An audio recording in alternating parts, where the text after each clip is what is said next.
Hi, Coach Joe Lucas, and welcome to the Magellan Network Show. For nearly 30 years, I've been focused on helping advisors become the best both personally and professionally.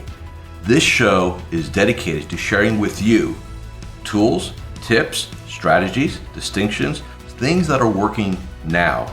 I'd love for you to take a moment, and if you're watching this on YouTube, click the like button and also the subscribe button so you get automatic updates.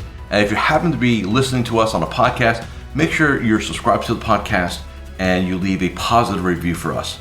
Now, with that said, let's get to today's episode. Hi, this is your coach, Joe Lucas, and welcome to this episode of the Magellan Network Show.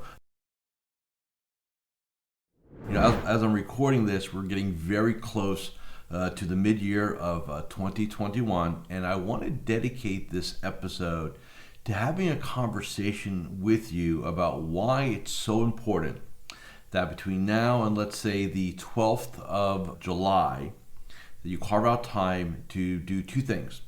Number one, to do a thorough first half review and debrief of your actions, activities, results, and we'll talk a little bit about that, why that's important.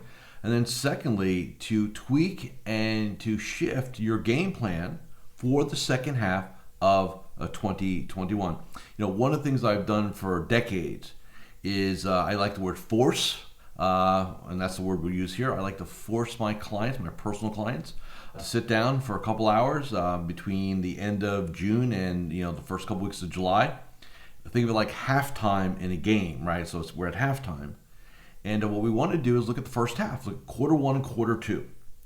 And what we want to look at is the results. So in our game, particularly, the results are going to be top line revenue, bottom line profits, new clients, assets, premium, name source via referral and introduction, whatever else we call them KPIs or key performance indicators. You want to always measure and track.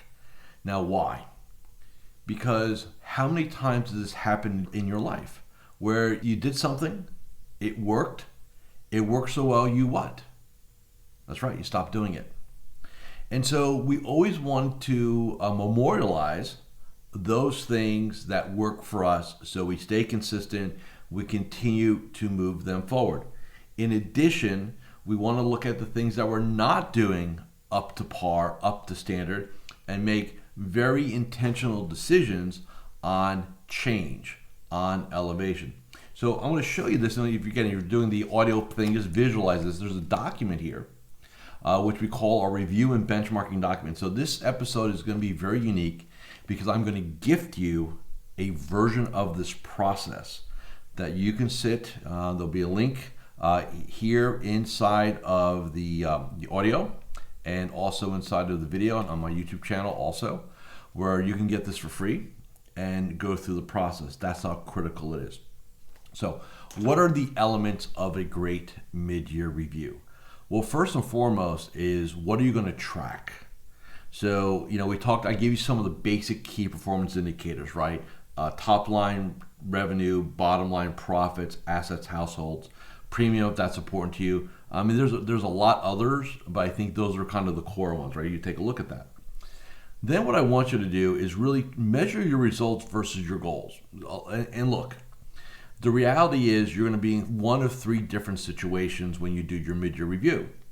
Situation number one, which I think is for a lot of my clients going to be true this year, where you're either at or above the glide scope of our top line revenue. Markets have been good, assets have been coming in, our industry / profession has been gifted with the real possibility of growth during a pandemic. So I think a lot of times we're going to see top line numbers exceed where we thought we're going to be. And that's great. So you're going to be above, or you're going to be within striking distance, right? Or you're going to be off the track, right? So three possibilities. So if you're above, the first question you've got to ask yourself is, do I need to raise my expectations? So in other words, if I had a goal of, let's say, doing $1 million of top line revenue, and at the end of June, I'm at like 550, 600. Do I sit there and say, okay, let's go into coast mode. Hey, we've got this thing figured out, man. Let's just go make it happen. Or do we sit there and say, you know what? let's set a goal of 1.2. Let's raise the bar second half of the year. Let's kind of go for the brass ring. And that's always going to be my recommendation. Like, don't sit there and say, hey, things are going well, therefore I'm successful, therefore I don't need to elevate. That will create a comfort zone. That will create bad habits. That will inevitably create a downforce where you're now not meeting or exceeding your own goals/expectations. So we always want to be in growth mode. We always want to be in advancement mode. We always want to be moving the needle north, period. The second situation where you're in striking distance. So let's say, again, $1 million was the goal. I finished about 450 first half of the year. So I can definitely see it. But what you need to understand is, okay, what needs to be better? What needs to be improved? What's the next evolution for you inside of your game, right? So we want to take a look at that and come up with, and look, in my experiences of nearly 30 years, if we're within striking distance, typically what's missing is consistency. So advisors tend to be inconsistent a lot of times. Inconsistent with executing the morning ritual, inconsistent with operating with a written daily game plan, inconsistent with the growth mentality, the growth psychology. Okay? So that's situation number 2. Situation number 3 is where, man, the wheels have fallen off the train, right? It's off the track. And so a couple things. So again, we'll use that same situation where $1 million was our goal for the end of the year. And hey, we finished up at the second half, Q2 about 300. So we're annualizing at 6, nowhere near $1 million. This is where you need to really have a real, truthful, heart-to-heart conversation with yourself. There's really 2 reasons why an advisor would miss a number that large, or by that margin, I should say. Number 1, there was an absolute unrealistic expectation to begin with, and/or absolutely lack of execution. So in other words, the goal was good, but I'm not sure how I needed to get there. Like, in other words, I've seen this happen in my career where an advisor will have a goal and I say, great, what must you do every day to pull that off? And they have no clue. Well, I've got to make more calls. I got to get more referrals. I've got to get more money. And that's not a game plan. That's a concept, right? If you can't reverse engineer your growth game down to, almost down to a daily. When I say daily, I'm not saying, hey, we should have a daily gross revenue goal. I'm not saying that. I think that's obsolete. But from a behavior and tasking aspect, right, you need to know truly where you stand, okay? So again, when you're going to be in 1 of 3 situations: ahead, tracking well, below. If you're below, you have the option to either, hey, I'm going to radically increase my game, which may or may not make sense. Like I did with one of my personal clients, his game is, I want to convert X amount of assets from transactional to advisory, right? Been in the business a long time. He's got a lot of quote-unquote dead money hanging around. So we talked about it, and he's done a decent job. So it's not like he's failed miserably. But when we look at extrapolating out the rest of the year, it's like, hey, man, here's what it really is going to look like on a monthly basis. And we say, look, you need to convert about $3 million a month. And in order to convert $3 million a month, you probably need to be talking to, at least $5 million a month inside your book of business. And that's going to be anywhere from, 20 to 40 review conversations a month to get that to happen. That's just not realistic. It's just not.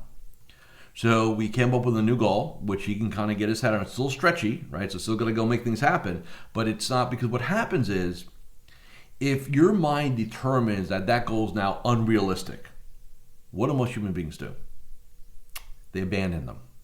They abandon it. They just say, well, that's not going to happen. And revert back to our, I call it our crappy norm, right? Just kind of hanging out. So instead of that, reset the goal. Give yourself permission to say, you know what? I was over my skis. I was too aggressive, or my ideas and then my reality were 2 different things. And I'm going to give myself permission to reset the goal and then go after it second half of the year. Now, some of you may be saying, Joe, isn't that quitting? No, it's the exact opposite. Quitting is you say to yourself, I can't do that. That's not going to happen. And you just abandon the whole goal. So the baby in the bathwater, out the door, right, or out the window. I'm saying we reframe the goal to now our mind accepts that as a possibility. And when your mind accepts things as a possibility, you now will task it out. And remember, what is our game about? It's about beliefs, habits, and behaviors. 3 things: beliefs, habits, and behaviors. And so one of the things you have to ask yourself, when you look at your first half part of the game, do you have the right beliefs to pull off your vision, your grand vision for yourself, personally and professionally? Number two, do I have the right habits? And habits being what I do inside my game, right? My morning ritual, my daily game plan, stuff like that. And then behaviors. Am I asking for those introductions and referrals? Am I having those conversations with my clients to go ahead and consolidate their external or outside assets, right? Am I being very intentional inside my conversations with my centers of influence, right? Am I reminding everyone that I'm here as a resource for friends, family, colleagues, and coworkers? Am I focused, or am I locked into Fox Biz or CNBC or CNN or MSNBC, and I'm just wrapped up in the BS that goes on in our world? And look, I'm no political statement here, but I will tell you this, that you have to play your game and you have to focus on it. Remember, I don't care what media you watch, listen to, read, doesn't matter. What is the game? What is their business they're in? They're in the business of eyeballs. They're in the business of clicks. They're in the business of selling advertising. Never forget that, okay? There's no such thing as unbiased anything. Everybody has a bias, right? So off the soapbox on that, but for a lot of you, what really is holding you back is there's a lack of focus, a lack of intensity on execution, because look, let's just call it what it is. It's a lot easier to focus on other people's problems or other situations than look yourself in the mirror and say, you know what? I got problems, but I'm also the solution. For some of you, what you really need to do is just sit down and literally get in front of a mirror and have a conversation about why you deserve to be successful.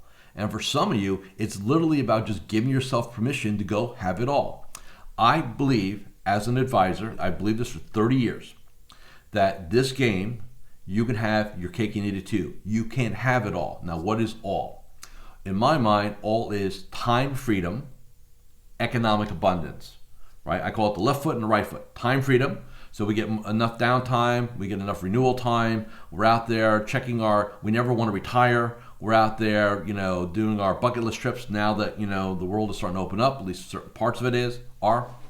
And then we have economic abundance, which is we're always growing our game. We're growing our game every year, top and bottom line. We're living below our means, so there's always cushion margins. We're never feeling that scarcity or economic pressure, right? We're in an abundance mindset going into a prosperity mindset, which is a whole different level of things. That is our game.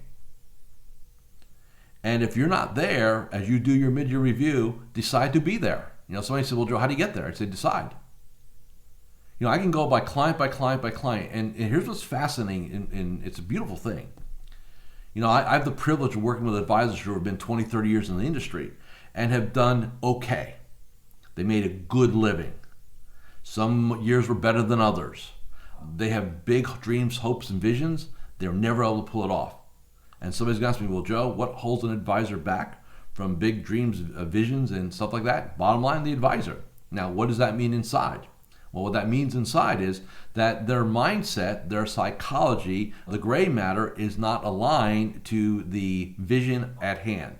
The vision at hand is really more of a wish list, and I hope it happens, versus the most important question any of us can ask. So here's the question. When I'm sitting down with somebody and we're having a conversation about goals, vision, right? Ultimately, here's the most important question. And I hope you take me up on my offer to do the benchmarking for mid-year. But even if you don't, it's the one question you got to ask yourself. Whatever your most important goal is, personally, professionally, is irrelevant. Write it down. Then ask yourself this question. Who do you need to become in order to make that goal a reality? Who do you need to become in order to make that goal a reality? Because here's the secret. And it's not easy. Your bank account, your level of success right now is a byproduct, a direct byproduct of who you think you are as a human being. So what you believe you deserve, what's important to you, what you see in the mirror, what your internal dialogues are, all those things. If you want to change your economic results and elevate them, you have to accept the absolute fact, not a concept, not a theory, the absolute fact that you must elevate who you are as a human being. And you cannot buy that. You cannot just go get a course or go get a marketing program or go hire some social media people or do a podcast and it's going to magically transform my game. I mean, those are good tools. But if the carpenter sucks, I don't care what tools they have in their toolbox, the outcome of the project is going to suck. And that is the straight line truth. So let's wrap this up. What I'm inviting you to do, and there's no pitch here, is I've got this masterclass. There's a link for it here, right? And I would have you do it. It's fabizplan.com, I think, /benchmarks. There's a link here. You can also find it on my website, coachjoe.guru. coachjoe.guru. Under current projects, you'll see benchmarks. It's free. My gift to you. It will take you a couple hours to do it. Do it for the first half of this year. And then make a commitment to change your results and look at those. There's 18, I think there's 18 benchmarks I created. 18.